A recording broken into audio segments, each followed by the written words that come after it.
über dem gelben Armband da. Darüber haben die irgendwie irgendwas reingemacht, so irgendeine Flüssigkeit, damit die so Schmerzmittel danach reinmachen können. Digga, Schmerzmittel, heilige Scheiße, ich nehme das nie wieder. Digga, ich war dann im Krankenhaus, alleine, keiner war da. Ich musste alleine sein, ich hatte kein Handy. Gar nicht, ich hatte nicht Ausweis, nix. Gar keiner, ich war wirklich alleine einfach. Mit diesen zwei Ärzten. Da habe ich sogar extra noch gesagt, jo, mach mal ein bisschen ruhiger mit Schmerzmittel, mach so weniger. Dann machen die so rein. Ich habe so extra noch gefragt, jo, wie lange wirkt, also wann wirkt das? Die sagen so, jo, du wirst müde gleich.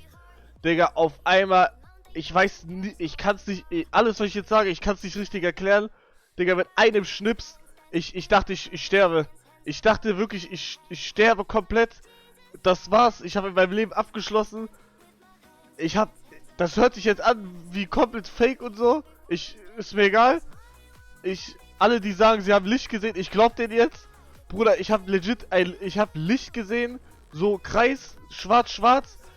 Als die geredet haben, habe ich das alles abgedämpft gehört. Und ich habe die ganze Zeit gesagt, ich sterbe.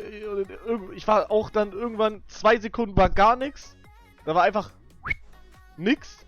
Und dann war ich wieder da und habe wieder alles abgedämpft gehört und alles. Ich dachte, ich sterbe. Und im Nachhinein haben die gesagt, dass ich irgendwie eine Panikattacke gemacht habe oder so. Keine Ahnung, Digga. Das ist anscheinend da so. Bruder, das war das krasseste, was ich je in meinem Leben erlebt habe. No joke, Digga. Ich dachte, Real Talk, das war's. Ich bin tot. Wirklich. Free.